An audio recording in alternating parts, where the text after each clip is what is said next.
Hi everyone, কেমন আছেন সবাই? আশা করি ভালো আছেন। তো আজকে ক্লাসে আমরা এই 12 নম্বর অঙ্কের সমাধান দেখব। কি বলছে? আবৃত দশমিক ভগ্নাংশে প্রকাশ করো। এই যে ভগ্নাংশগুলো, এগুলো আছে সাধারণ ভগ্নাংশে। এখন এই ভগ্নাংশকে আবৃত দশমিক বলতে কি? ধরো এখানে 1.23333 এরকম চলমান তিনটা। তো এই যে দশমিক সংখ্যাটা, এটাকে যখন আমরা আবৃত করব, আবৃত বলতে পূর্ণপণিক করব, যেই সংখ্যাটা রিপিট বা বারবার হচ্ছে চলতেছে, ওইটার উপর যখন আমরা এই যে বিন্দুটা বা পূর্ণপণিক চিহ্নটা এটা দিব, তখন এটা হয়ে যাবে আবৃত দশমিক ভগ্নাংশ। ঠিক আছে? তো আশা করছি বুঝতে পেরেছো। আর এখন এই সাধারণ ভগ্নাংশগুলোকে এই টাইপের আমরা করব। তো 12 ক দিয়ে আমরা শুরু করতেছি। 6/1। এখন 6 দিয়ে 1কে আমরা ভাগ করব। তো 6 দিয়ে দেখো একের মধ্যে কিন্তু ভাগ যাচ্ছে না, এই ক্ষেত্রে আমরা 0 এবং একটা দশমিক দিব। দশমিক দেওয়ার ফলে আমরা কিন্তু এখানে 0 আনতে পারবো। তো 6 একে 6, 6 একে 6, 10 থেকে 6 বিয়োগ দিলে হবে 4। দেন এই দশমিকের কারণে আমরা এখানে 0 আনতে পারবো। 6 6 36, 6 7 42, 7 নিলে কিন্তু বেশি হয়ে যায়, তো আমাদের 6 নেওয়াই ঠিক। তারপর 10 থেকে 6 বিয়োগ দিলে হবে 4। আচ্ছা, তারপর এই দশমিকের কারণে আমাদের আরেকটা 0 নামাতে পারি। দেন আবার ভাগ করব, 6 6 36, 10 থেকে 6 বিয়োগ দিলে হবে 4। দেন আরেকটা 0 নামাতে পারি, 6 6 36। এখন তুমি যতই ভাগ দাও না কেন, ভাগফলে কিন্তু 6 বারে বারে রিপিট হবে। ঠিক আছে? তো আমরা এটা এভাবে লিখতে পারি, 6/1 0 আচ্ছা 1 6 6 6, এভাবে কিন্তু 6টা রিপিট হবে। ঠিক আছে? তো যেটা রিপিট হচ্ছে এইটার উপর যখন আমরা পূর্ণপণিক দিব, তখন এটা হয়ে যাবে আবৃত দশমিক ভগ্নাংশ। আশা করছি তোমরা ক্লিয়ার। তারপর আমরা খ নম্বরের সমাধান করব। 11/7। এখন 11 দিয়ে 7কে ভাগ করব। তো দেখো ভাগ যায় কিনা, 7-এর মধ্যে কিন্তু ভাগ যায় না। এই ক্ষেত্রে আমরা কি করব? 0, তারপর একটা দশমিক দিব। দেন দশমিক দেওয়ার ফলে আমরা এখানে একটা 0 বসাতে পারি। তো 11 দিয়ে 70-এর মধ্যে এখন দেখি তো 6 11 66, 7 11 কিন্তু বেশি হয়ে যায়। 6 11 66। আচ্ছা, 70 থেকে 66 বিয়োগ দিলে হবে 4। এখন এই যে দশমিক, এটার কারণে আমরা 0 নামাতে পারি। 3 11 কত? 33, 4 11 বেশি হয়ে যায়। তো 40 থেকে 33 বিয়োগ দিলে হবে 7। তারপর আমরা একটা 0 নামাতে পারি।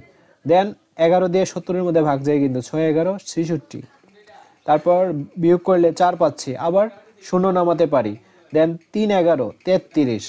ঠিক আছে? তারপর 40 থেকে 33 বিয়োগ দিলে হবে 7। এভাবে আমরা যতই ভাগ করি না কেন, অ্যান্সারটা আমাদের এইটা বের হবে, 0.636363, এটা রিপিট হবে। তো আমাদের এতটুকু পর্যন্ত করলে হয়ে যাবে। যখন আমরা বুঝতে পারবো যে অ্যান্সারটা একই সংখ্যা বা একাধিক সংখ্যা রিপিট হচ্ছে, তখন আমরা থেমে যাব। 0.6363 এভাবে ডট ডট। তো আমরা এখন পূর্ণপণিক বা আবৃত দশমিক ভগ্নাংশে প্রকাশ করব। 6 3, যেই সংখ্যাগুলো বারবার হবে ওইগুলোর উপর আমরা কি দিব? পূর্ণপণিক দিব, তাহলে অঙ্কটা হয়ে যাবে। তারপর গ নম্বর অঙ্কটা দেখো, 3/9/2। তো এটা মিশ্র ভগ্নাংশ আছে। এখন আমাদের কি করতে হবে? অপকৃত ভগ্নাংশ করতে হবে। অর্থাৎ এই যে 9 এবং 3 গুণ হয়ে যাবে 3 নং 27, 3 নং 27। তারপর এই 27-এর সাথে উপরের যে লব 2, এটা যোগ করে দিব। 27 আর 2 কত? 29। 29 আর নিচে কি? 9। এখন 9 দিয়ে 29-কে ভাগ করব। দেখো ভাগ যায় কিনা, যায়। 3 নং 27, 4 দিলে বেশি হয়ে যায়। তো 29 থেকে 27 বিয়োগ দিলে হবে 2। এখন আমাদের তো ভাগ করতে হবে, 9 দ্বারা তো 2 এর মধ্যে ভাগ যায় না। আমরা কি দিব? একটা দশমিক দিব। দশমিক দিলে আমাদের কি করা যাবে? এখানে 0 বসানো যাবে। তারপর ভাগ করি, 9 দুগুণে 18। দেন 20 থেকে 18 বিয়োগ দিলে হবে 2।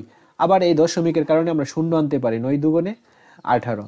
তো 20 থেকে 18 বিয়োগ দিলে হবে 2। আবার এই যে দশমিকের কারণে এখানে 0 আনতে পারি, 9 দুগুণে 18। 20 থেকে 18 বিয়োগ দিলে অ্যান্সারটা 2 পাচ্ছি। তো যতবারই তুমি ভাগ করো না কেন, এই যে ভাগফলে কিন্তু 2 রিপিট হবে। তো এতটুকু পর্যন্তই আমরা করব, যেহেতু আমরা বুঝতে পারতেছি 2 রিপিট হচ্ছে। 3/9/2 ইকুয়ালস টু 3.222। এটা কিন্তু দেখো রিপিট হচ্ছে। তো 3.2 যেটা রিপিট হচ্ছে, এর উপর তোমরা পূর্ণপণিক দিয়ে দিবে। এই হলো অ্যান্সার। তারপর আমরা ঘ নম্বর অঙ্কটা করব। 3/15 কি? 3/15 8। তো এই যে মিশ্র ভগ্নাংশ, একে আমরা কি করব? অপকৃত ভগ্নাংশে তৈরি করব। তো 15 3 গুণ দিব। 15 3 3 15 45, 45 আর 8 যদি গুণ যোগ দেওয়া হয়, তাহলে অ্যান্সারটা পাবো 53। তো আমি তোমাদের আবারও ক্লিয়ার করি। 15, এই যে হরটা 15, 15 দিয়ে এই যে 3 পূর্ণ সংখ্যা, এটাকে গুণ করতে হবে। গুণ করলে আমরা কত পাচ্ছি? 45। যেটা পাবো এর সাথে উপরের যে লবটা এটা যোগ করে দিব। 45 আর 8 যোগ করলে হবে 53, আর নিচে আছে কত? 15। দেন 15 দিয়ে 53কে কি করতে হবে? ভাগ করতে হবে। তো 15 দিয়ে 53কে কি ভাগ করা যায়? যায়। 3 15 45, 4 15 কিন্তু বেশি হয়ে যায়। 3 15 45, 53 থেকে 45 বিয়োগ দিলে হবে 8। এখন 15 দ্বারা তো 8 এর মধ্যে ভাগ যায় না, এই ক্ষেত্রে আমরা কি করব? একটা দশমিক এখানে ভাগফলে দিব। দেওয়ার ফলে এখানে আমাদের শূন্য নামাতে পারবো। তো 15 দিয়ে 80 মধ্যে ভাগ যায়। 5 15 75, অর্থাৎ 5 দিয়ে যায় 75। 80 থেকে 75 বিয়োগ দিলে হবে 5, দেন একটা শূন্য নামাতে পারি। 3 15 45, 50 থেকে 45 বিয়োগ দিলে হবে 5, দেন একটা শূন্য নামাতে পারি। 3 15 45, 45, 50 থেকে 45 বিয়োগ দিলে হবে 5, একটা শূন্য নামাতে পারি। 3 15 45, 3 15 45, 50 থেকে 45 বিয়োগ দিলে হবে 5। এভাবে তুমি যতই ভাগ দাও না কেন, অ্যান্সারে কিন্তু 3.53333, অর্থাৎ 3 রিপিট হবেই। 15 ভাগের 8, আচ্ছা 3.5333, এই যে 3টা রিপিট হবেই। রিপিট যেহেতু হচ্ছে, আমরা এই 3 এর উপর কি দিব? পূর্ণপণিক দিব। তো এইটাই হচ্ছে অ্যান্সার, এটাই আবৃত দশমিক ভগ্নাংশে প্রকাশ। তো আজকে ক্লাসটা আশা করছি বুঝতে পেরেছো। আর অলরেডি আমরা অনলাইন ব্যাচ 2025 স্টার্ট করেছি, যেখানে থাকবে তোমাদের অর্ধবার্ষিক ফুল সিলেবাসটা কমপ্লিট। তো এই কোর্সে অর্ধবার্ষিক ফুল সিলেবাসটা তোমাদের কমপ্লিট করা হবে মাত্র 850 টাকা ইংলিশ, মাত্র 850 টাকায় গণিত। থাকবে 120টারও বেশি লাইভ ক্লাস, এবং লাইভ ক্লাসগুলো রেকর্ড করা থাকবে। থাকবে স্কোরিং সিস্টেম এবং এক্সামের ব্যবস্থা।